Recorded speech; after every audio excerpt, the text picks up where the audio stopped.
$1,000,000 baked spaghetti?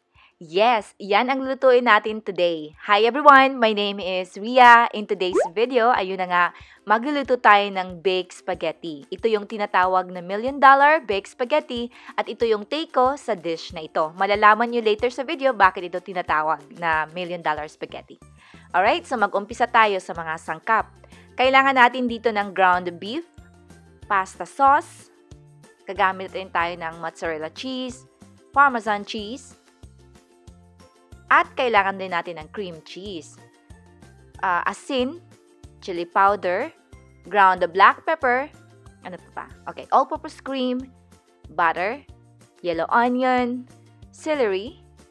Kailangan rin natin dito ng chicken stock, olive oil, Worcestershire sauce, garlic, at pasta. So, ang gamit natin dito ay spaghetti. Alright, so sa lista ng mga sangkap, kindly check na lang yung description box below.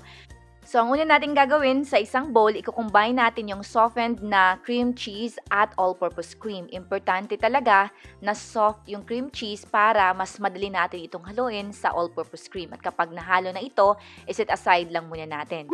Sa pasta naman, niluto ko ito according to the package instructions, pero nag-add ako ng asin at olive oil. So, kung papaano kayo nagluluto ng pasta, i-follow nyo lang yon. At dapat, importante na ito ay al dente kasi i-bake pa natin ito.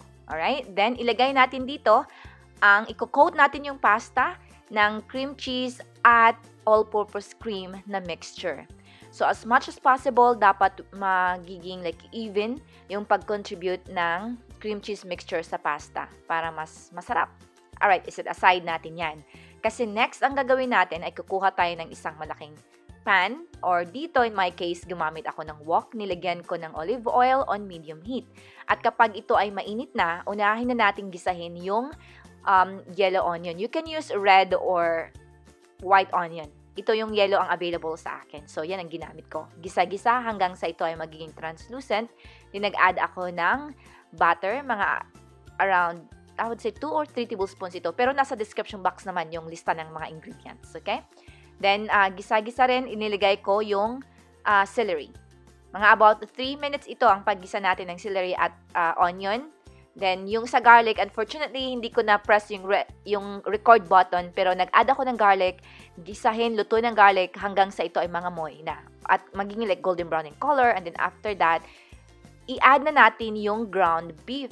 You can use ground beef, combination ng ground beef at sausage or ground pork. Nasa sa inyo yan, pero dito gagamit tayo ng ground beef.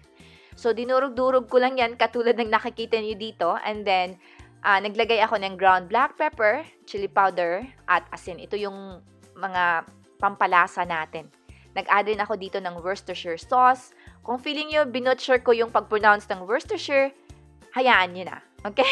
And you can use soy sauce kung wala kayong mahanap na Worcestershire sauce. So, haluin natin ito. I would say mga about 30 seconds lang yan. And then mag-add tayo ng chicken stock, or you can also use pasta water.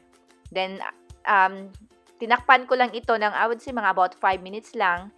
And then hinalo ko, and then tinakpan ko na naman yan. So, additional mga like 10 minutes bago natin i-add yung pasta sauce. Sa pasta sauce naman, ang gamit ko dito ay yung pasta sauce na sweet basil. Pero kahit anong pasta sauce na favorite nyo, pwede. Okay? Then, after mahalo niyan, ilagay natin yung 1/2 cup lang muna ng mozzarella cheese. And then, isisimmer natin ito. I would say mga about 8 to 10 minutes lang on medium heat. Then, hinalo-halo ko lang ito dito after mga like 5 minutes. Then, tinikman ko. At parang nakulangan ako, so nag-add ako ng brown sugar. Kasi Filipino ako, or tayo, di ba, mahilig tayo ng medyo may tamis. Pero hindi naman ito matamis na spaghetti, okay? Nagbabalance lang yun sa pasta sauce na inilagay ko.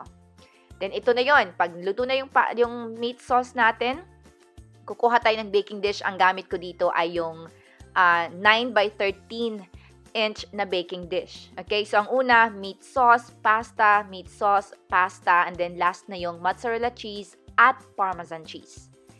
And then, i-bake natin ito sa 350 degrees na oven for 20 minutes lang or hanggang sa mag-melt na yung cheese sa ibabaw. I would say mga about 15 to 20 minutes. I-check nyo after ng 15 minutes. And this is, ito nga pala, ito yung natira. May natira pa sa akin na pasta.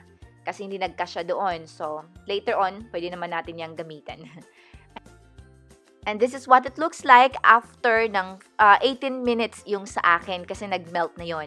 Bakit nga ba ito tinatawag na $1 million baked spaghetti?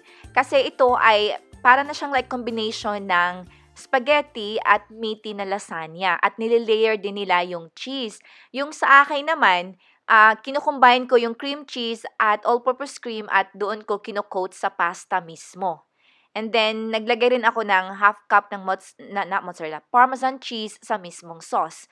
So, yung iba, nililayer nila. Like, for example, yung pasta, meat sauce, tapos yung cheese mixture, pero sa akin hindi na.